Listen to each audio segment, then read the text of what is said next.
Imagine relaxing by your own pool, and the police show up because your neighbors think you don't belong. You ever notice how peace can turn into chaos in a split second? That's exactly what happened on a warm Saturday in Scottsdale, Arizona. It started like one of those perfect days you wish you could freeze. The sun was high, but not brutal. The sky a clean sweep of blue with barely a cloud. Birds chirped somewhere in the distance, the kind of background sound you barely notice when life feels good. Adrian Colbert leaned back on a teak lounge chair by his infinity pool, sunglasses on, tablet in hand. The man had worked hard for this, harder than most could even imagine. 44 years old, founder of one of the fastest-growing tech security companies in the US, a guy who had seen poverty up close as a kid and decided early on that he'd never let that define him. Now, he was worth hundreds of millions, though you wouldn't know it from how calm and low-key he looked in his gray swim trunks and plain white t-shirt. The pool sparkled in the afternoon sun, a flawless mirror reflecting rows of palm trees that framed his backyard. Beyond the fence, you could see Camelback Mountain in the distance, glowing orange under the Arizona sun. Adrian's phone buzzed with a notification, something about a board meeting next week. He ignored it. Today wasn't about meetings or investors. It was about doing absolutely nothing. He took a slow sip from his glass of iced tea, condensation dripping down onto his coaster. Life was finally quiet. No deadlines, no alarms, no noise. Just the rhythmic splash of water every time a breeze brushed across the pool's surface. He smiled to himself, thinking about how far he'd come, from those cramped apartments in Oakland to this sprawling estate in one of Scottsdale's most exclusive neighborhoods. Then came the shadow. At first, he didn't even notice. It slid across his legs like a passing cloud, except there weren't any clouds. Adrian glanced up and saw two figures standing just outside his wrought iron fence, a man and a woman, mid-50s, maybe early 60s. The man wore khaki shorts and a pale blue golf shirt tucked in too tight, his arms folded like a security guard at a concert. The woman had a floppy sun hat and a posture that screamed judgment. Adrian pulled his sunglasses down slightly, eyes narrowing but not hostile. They weren't smiling. The man was the first to speak. "Excuse me," he called out, his voice carrying that sharp edge of entitlement Adrian knew too well. "Can we help you with something?" Adrian blinked, tilting his head. "Help me? I'm good, thanks." His tone was light, almost friendly. The woman stepped closer, gripping the fence bars like she was checking if they were real. "This is private property," she said slowly, each word like a drop of acid. Adrian's brows knit, but his voice stayed calm. "Yes, ma'am, it is." The man's jaw tightened. "So, who exactly are you?" Adrian felt that familiar flicker inside him, the one that said, "Here we go." He set his glass down and sat up straight. "Who am I? Well, that's a long story, but for now, let's just say I'm someone enjoying his Saturday by his pool." The woman's eyes narrowed. "We've never seen you here before. This is a quiet community. People don't just show up." Adrian smiled faintly, like he'd heard this 1,000 times. "You're right. People don't just show up, especially behind a gate that costs as much as some people's houses." They didn't laugh, neither did he. The tension hung in the dry Arizona air, thicker than the heat waves rolling off the pavement. But that was only the beginning, because their curiosity wasn't about to stop there. The man shifted his weight like he owned the place. He kept his arms folded, his face tight, eyes darting between Adrian and the pool like he was scanning for evidence. "You didn't answer my question," he said, his voice louder now. "Who are you, and what are you doing here?" Adrian took a slow breath. He knew that tone. He'd heard it in airports, at car dealerships, in boardrooms where people assumed he was the intern and not the guy who wrote the checks. He reached for his glass again, deliberately unbothered. "I told you," Adrian said, his voice steady but cool. "I'm enjoying my Saturday at my house." The woman let out a dry laugh that had no humor in it. "Your house? This is the Colbert property." Adrian raised an eyebrow, amused now. "That's right, Adrian Colbert." He pointed to himself with the same hand that held his drink. "Nice to meet you." The man squinted, clearly thrown off, but unwilling to back down. "Adrian Colbert." He dragged out the syllables like he was checking for a lie. "Funny, we've lived here for 8 years, and I've never seen you before." Adrian leaned forward slightly, resting his elbows on his knees. Well, that's probably because I've been busy building a company instead of hanging out at HOA meetings. That one hit. The woman straightened up, her lips pursing like she'd bitten into something sour. You expect us to believe this house belongs to you? She asked, her voice rising. This home is worth, what, $4-5 million? And you just live here? Adrian's smile faded. There it was, the mask slipping. The disbelief in her tone was louder than her words. Yes, he said flatly. I live here. The man scoffed. Yeah, right. So what's your proof? Adrian chuckled under his breath. Proof? You're asking me for proof? In my own backyard? He stood up now, slow and deliberate, his 6-foot frame casting a long shadow over the patio tiles. You know, I've had neighbors before, some friendly, some nosy. But you two? You're setting a new record. He walked toward the edge of the pool, close enough to the fence that he could see the flush creeping up the man's neck. What's your name? Adrian asked. The man blinked. Excuse me? Your name, Adrian repeated calmly. You came to my house, asking questions. I figure it's only fair I know who I'm talking to. Greg, the man muttered finally, his voice stiff. Greg Simmons, and this is my wife, Patricia. Adrian nodded slowly. Greg, Patricia, good to know. He crossed his arms, mirroring Greg's posture, but with none of the tension. Now, Greg, Patricia, what exactly made you think I didn't belong here? Patricia let out a sharp exhale. Don't play games with us. This is a secure community. We know who lives here. We've never seen you before, so obviously, something's off. Adrian tilted his head, his voice dropping to something almost conversational. Or maybe what's off is your assumption that someone who looks like me can't own this. Patricia's eyes flickered, but she didn't answer. Greg's jaw clenched harder. Look, Greg said finally, his tone clipped. We're just looking out for the neighborhood. That's all. Adrian gave a short laugh, but there was no humor in it this time. Right, just looking out. For a moment, the air went dead quiet. Even the birds had stopped chirping. Then Greg pulled out his phone. Adrian noticed the movement instantly. What are you doing? Greg didn't look up. Calling security. If you really live here, you won't mind proving it. But Greg wasn't calling security. His thumb was tapping 911. And that was the moment Adrian knew this wasn't just a chat over the fence anymore. Greg's phone was already pressed against his ear before Adrian could say another word. The man paced along the fence line like he was about to report a break-in. Yeah, hi, Greg said loudly, making sure Adrian could hear every syllable. There's a suspicious man in our neighborhood. He's in someone's backyard. I think he might be trespassing. Adrian closed his eyes for half a second and exhaled. Suspicious man. Someone's backyard. Trespassing. He knew the script by heart. Patricia added fuel without even being asked. Make sure they come quickly, she said, her voice sharp and cutting. This guy is acting aggressive. Adrian looked at her in disbelief. Aggressive? I haven't moved a foot toward you, he said calmly. You walked to my house. You're standing at my fence. Patricia didn't respond. She just folded her arms, staring him down like a judge waiting to hand out a sentence. Greg turned his back slightly, muttering more details into the phone. Adrian caught fragments. Won't identify himself. Claims he lives here. Could be dangerous. Dangerous. That word hit harder than he wanted to admit.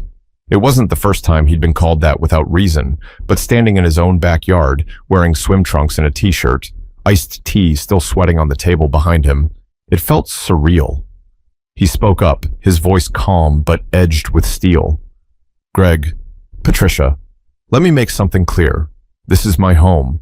I have zero obligation to prove that to you, but you just made a mistake. Greg spun around, phone still to his ear. Oh yeah? What mistake is that? Adrian walked back to the patio table, picked up his phone, and tapped the screen.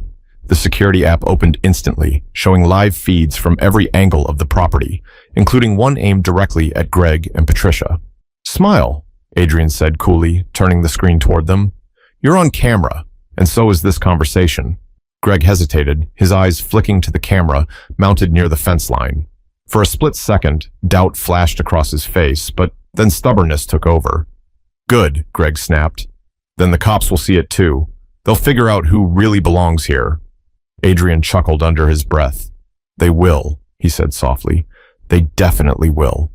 Patricia leaned closer to Greg, whispering something Adrian couldn't catch. He didn't need to. He knew the type: whisperers, plotters, people who thought rules bent in their direction. Look, Adrian said, his voice firm but calm. You've got about 10 seconds to hang up that phone before you do something you really regret. Greg laughed. It was short and harsh, the kind of laugh meant to intimidate. What are you gonna do? Threaten us? Adrian took a step closer to the fence, his eyes locking on Greg's. No, I don't make threats. I make calls. And trust me, mine carry a little more weight than yours. Greg's smirk faltered, but he didn't hang up. Adrian heard the dispatcher on the other end asking for more details. Yeah, Greg said quickly. He's tall, mid-40s, maybe 6 foot, dark skin, athletic build, wearing a white t-shirt, gray shorts. He looks like he doesn't belong. There it was. He looks like he doesn't belong. The words punched harder than any insult. Adrian's jaw tightened, but his voice stayed level. Patricia, Adrian said, shifting his gaze to her, you've got kids, right? Her eyes widened. What does that have to do with anything? Everything, Adrian replied, because one day they might be in a place they worked hard to earn, and someone like you might walk up and decide they don't belong either. For the first time, Patricia's expression cracked. Just a flicker. But Greg? He was too far gone. Police are on their way, Greg barked. You better have ID ready. Adrian slipped his hands into his pockets, calm as ever. Oh, don't worry, he said softly. I'll be ready. But Adrian wasn't planning to just show ID. He had something else in mind, something that would make Greg and Patricia wish they'd walked away while they had the chance. The air in Adrian's backyard felt heavier now. Greg had ended the 911 call and slid his phone back into his pocket like he'd just handled a national security threat. Patricia stood stiff as a statue, her sun hat tilting slightly as if even it wanted to escape this mess. Adrian sat back down on his lounge chair, crossing one leg over the other like he had all the time in the world. His phone buzzed. A message from his head of security, Malcolm. Everything good, boss? Cameras flagged 2 unknowns at the perimeter. Adrian smirked and typed back quickly. Neighbors, handle from here. Greg's voice broke the silence. Police will be here any minute. So, I suggest you come up with some proof, or you'll be leaving in handcuffs. Adrian laughed under his breath, the sound low and sharp. Handcuffs? For sitting by my own pool? That'll be a headline. Patricia rolled her eyes. Don't play the victim. If you really own this place, this could have been over 5 minutes ago. Adrian set his drink down slowly and stood, towering over the patio like a man about to give a TED Talk on consequences. You know what's funny? You talk about proof like it's a game, but the thing about proof is, it doesn't just work one way. Greg frowned, his forehead creasing like wrinkled paper. What's that supposed to mean? Adrian raised his phone, opening the app again. He tapped on the mic icon. Activate audio record. Send live stream to legal counsel. A robotic voice responded through the speakers. Recording and streaming initiated. Greg shifted uncomfortably. What the hell are you doing? Covering myself, Adrian replied, because while you're calling the cops, I'm building a case. Harassment, false report, racial discrimination. Oh, and let's not forget slander. You just described me to 911 as a threat because you didn't like how I looked in my own backyard. That's a lawsuit, Greg. And lawsuits? They love evidence. Patricia's face drained of color, but Greg doubled down. You're bluffing. Adrian's phone buzzed again. This time, it wasn't a message. It was a call. From Jordan Blake, his attorney. Adrian hit speaker. Jordan, Adrian said smoothly, got a situation.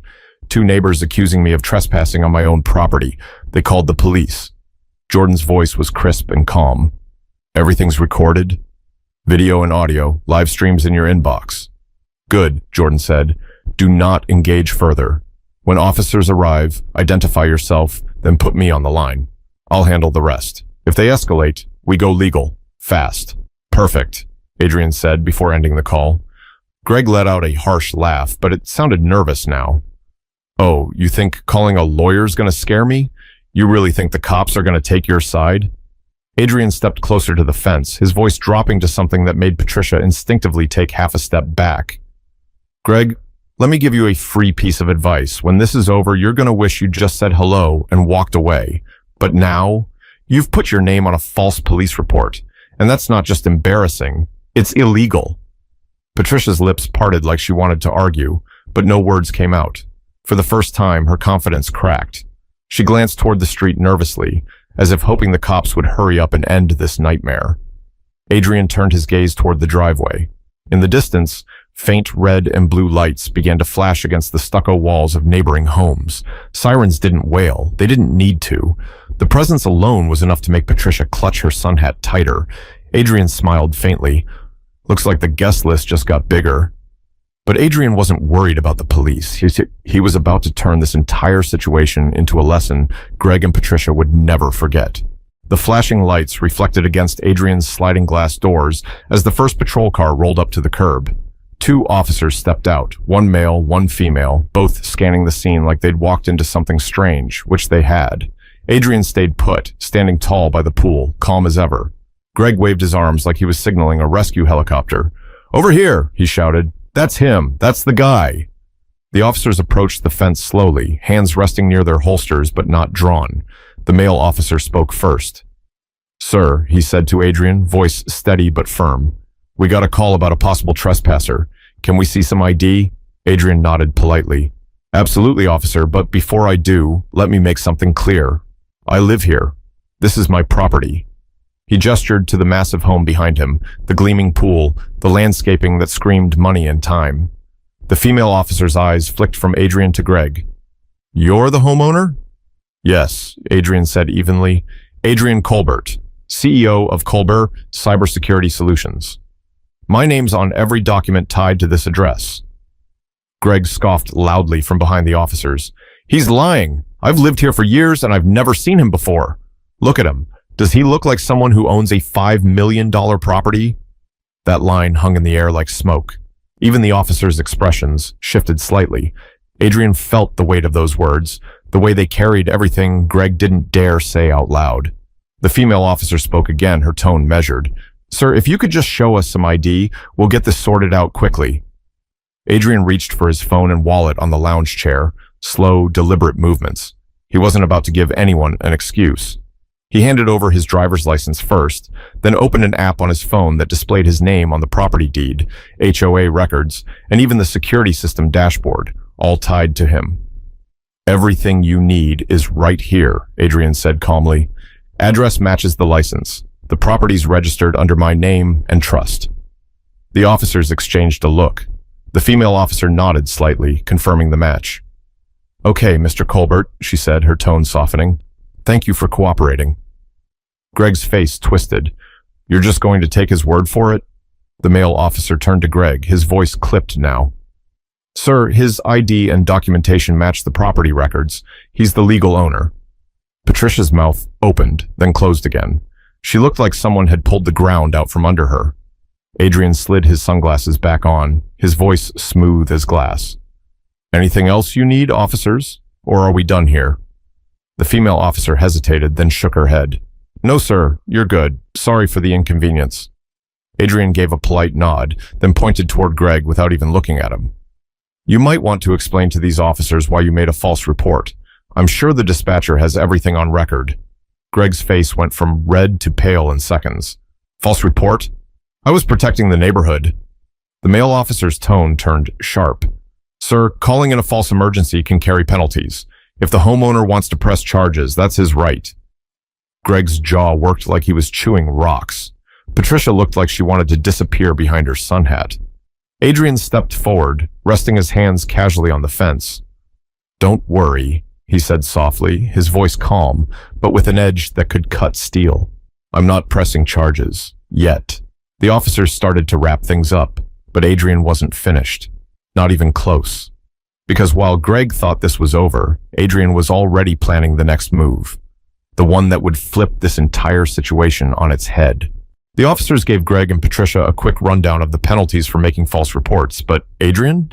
He was already several steps ahead. This wasn't going to end with a warning. Not after what they'd pulled. "Officers," Adrian said calmly, sliding his phone from his pocket. "Before you leave, I'd like you to witness something, just for the record." The female officer raised an eyebrow.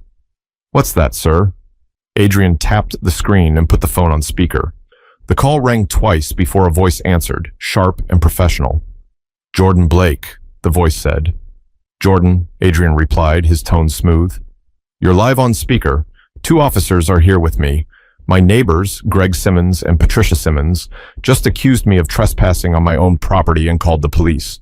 Everything's recorded on my security system and streamed to your inbox. I'd like to proceed with a formal complaint for harassment and filing a false report. Greg's head snapped up. What? You can't do that.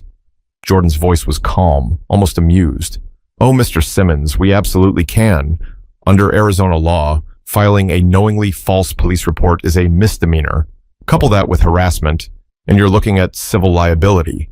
Considering Mr. Colbert's status and the damages to his reputation, this could get very expensive for you. Patricia finally spoke, her voice cracking. Wait, we didn't mean any harm. We didn't recognize him. Adrian's sunglasses reflected the sunlight as he turned his gaze to her. Didn't recognize me? Patricia, you described me to the dispatcher as a threat. In my backyard, relaxing by my pool. That's not concern. That's profiling. And I'm done letting people like you slide for it. Greg's fists clenched. This is ridiculous. You're blowing this out of proportion. Jordan's chuckle over the phone was dry and cutting. Greg, the last thing you want is this going to court or the media. False 911 calls, harassment based on bias. I can see the headlines now. Patricia's face drained of color. Please, she stammered. Can we just work this out? We didn't mean for it to go this far. Adrian tilted his head. Work it out? You mean like how you could have just walked away instead of playing neighborhood sheriff? You didn't care about consequences then. The female officer cleared her throat. Mr. Colbert, if you'd like to file a report, we can assist. Adrian nodded slowly. Oh, I'll be filing something. Don't worry about that. He looked at Greg, his voice calm but razor sharp. You've got 2 options. 1, I press charges, and your names become a public record tied to racial harassment. 2, you issue a written and video apology, and you make a 5-figure donation to the community youth tech program I fund downtown. Today, before sunset. Greg's jaw dropped. You're blackmailing us. Adrian's smile didn't reach his eyes. No, Greg, I'm giving you a choice. And trust me, you want option 2. Patricia grabbed Greg's arm, panic flickering in her eyes. Greg, just do it, please. Adrian slipped his phone back into his pocket and picked up his glass of iced tea, taking a slow sip like the king of his own chessboard. I'll give you an hour. After that, my lawyer takes over. Greg didn't answer. He just stood there, seething, his face blotched red. Patricia nodded quickly, her voice trembling. We'll do it. Adrian gave a single nod, then turned his back on them and walked toward the glass doors of his home like this was nothing more than a business deal. But Adrian knew this was more than business. This was a message, and he intended to make sure they never forgot it. An hour later, Adrian sat in his sleek home office, floor-to-ceiling windows, pouring in golden Arizona sunlight. His laptop screen displayed a live video feed, Greg and Patricia standing stiff in front of their manicured front yard, both looking like they'd swallowed something sour. Jordan's voice came through on speaker. You're live. Go ahead. Greg's throat bobbed as he spoke. We want to apologize to Mr. Colbert for our actions earlier today. We made assumptions that were wrong and unfair. We understand now that what we did was disrespectful and harmful. Patricia jumped in, her voice shaky but clear. We're truly sorry for any hurt we caused. We've agreed to make a donation to the Downtown Youth Tech Program, and we hope to move forward as better neighbors. Adrian leaned back in his leather chair, arms crossed, expression unreadable. When they finished, he paused for a long moment before replying. Thank you for saying that, he said finally. His tone was calm, almost casual, but underneath it carried weight. Greg, Patricia, this isn't just about me. It's about understanding that assumptions, especially dangerous ones, have consequences. People's lives can be changed or even ended over calls like the one you made today. So next time, before you judge someone for where they are, ask yourself why you're really doing it. Greg nodded stiffly, Patricia muttered something that sounded like agreement. Adrian ended the call without another word. He closed his laptop and walked back outside to the pool. The water shimmered like nothing had ever happened, but the silence wasn't the same. This time, it carried a lesson, a reminder that even when you make it to the top, there are battles you never stop fighting. Adrian sat down on the edge of the pool, feet dipping into the cool water. He didn't feel angry anymore, just resolved. He knew he'd handled this the right way, not with rage, not with violence, but with control, with power, and with a plan that turned ignorance into accountability. He glanced toward the street. The patrol cars were long gone. Greg and Patricia's house sat quiet, its windows shut tight. Adrian smiled faintly, not out of spite, but out of victory. The kind that comes when you don't just protect your name, but use the moment to make a point. And for anyone watching, for anyone listening, that point was clear. Never assume, never judge, and never think someone doesn't belong just because they don't fit your picture. Adrian reached for his glass, now filled with melting ice. He took a long sip and let the sun warm his shoulders. Life wasn't perfect, but it was his. Every inch of it earned. Because respect isn't something you give based on status. It's something you give because everyone deserves it.